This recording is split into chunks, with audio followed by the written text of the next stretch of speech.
Sesudah Bobotsari, Purbalingga jatuh ke tangan pasukan agresi militer Belanda I, Panglima Divisi II Gatot Subroto memerintahkan pelaksanaan taktik bumi hangus di kota Purwokerto.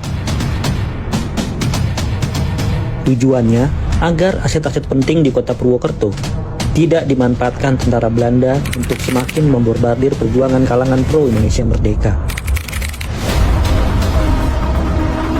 Ini adalah kehancuran stasiun Purwokerto.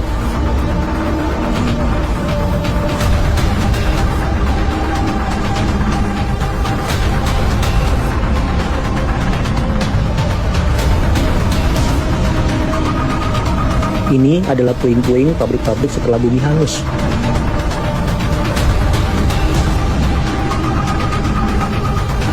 Kehancuran banyak toko dan rumah-rumah penduduk.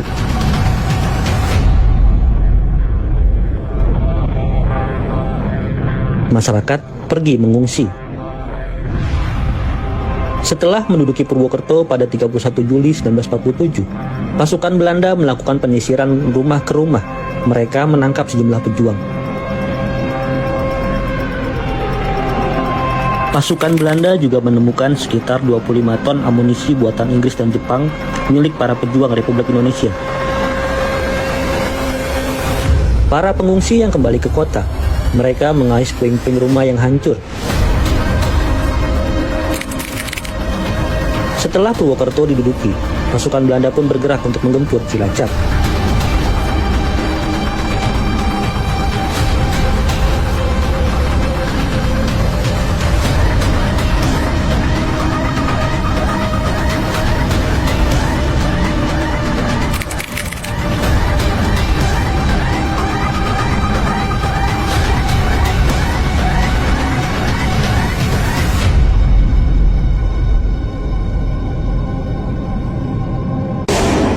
Agresi militer Belanda I di Keresidenan Banyumas dilakukan oleh pasukan Belanda di bawah pimpinan Kolonel Janse Meyer. Pasukan ini bertolak dari Bandung, kemudian menduduki Cirebon dan selanjutnya memborbardir Tegal. Ketika itu tentara Indonesia di Banyumas sedang menghadapi situasi sulit. Pasalnya, sebagian besar pasukan sedang bertugas di daerah Jawa Barat, Priangan Timur, yang dipimpin oleh Letkol Muhammad Bahrun untuk membantu divisi Siliwangi. Meskipun demikian, perjuangan terus berlanjut. 4 kompi TRI di bawah pimpinan Mayor Broto Siswoyo menghadang pasukan Belanda di Bumi Ayu, Brebes.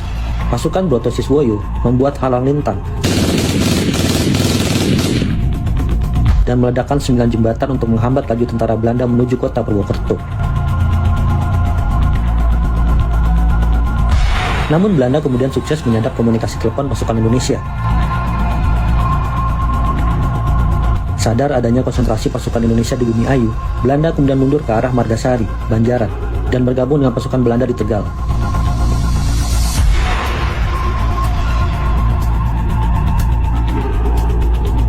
Mereka meneruskan perjalanan ke Kalibakung, Bumi Jawa, terus ke Timur Belik, yang disambut kontak senjata pasukan Angkatan Laut Republik Indonesia.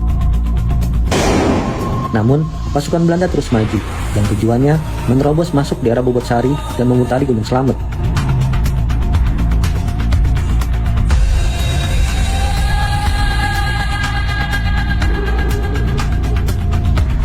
Meledaklah pertempuran sengit. Namun, Bobotsari akhirnya dikuasai Belanda pada Rabu 30 Juli 1947, sekitar pukul 16.30. Mengetahui Bobotsari telah dikuasai Belanda, Panglima Divisi II Gatot Subroto memerintahkan untuk membumi hanguskan Purwokerto. Gedung-gedung dan bangunan-bangunan penting seperti stasiun timur dan pabrik gula, serta instalasi-instalasi militer dibakar habis agar tidak digunakan tentara Belanda. Pada 31 Juli 1947, sekitar pukul 8 pagi, tentara Belanda dihadang oleh Batalion 4 Wongso Atmojo di desa Sidangkangen, Kalimanah, Purbalingga. Namun, gerak pasukan Belanda tak dapat dibendung. Pasukan Belanda terus melaju hingga Sukaraja.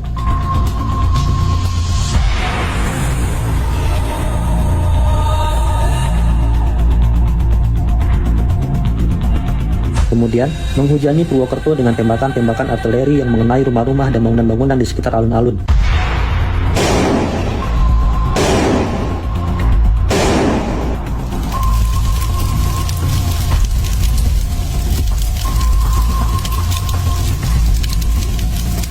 Hari itu, sekitar pukul 12 siang, Belanda berhasil menguasai Purwokerto.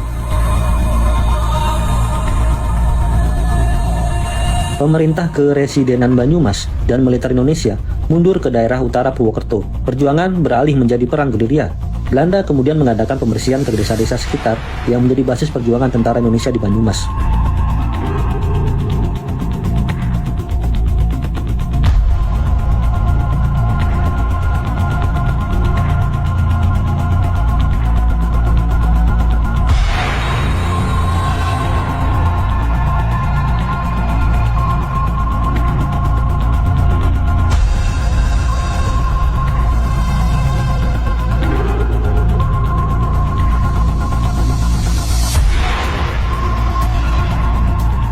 Usai Purwokerto dikuasai, tentara Belanda memperluas serangan.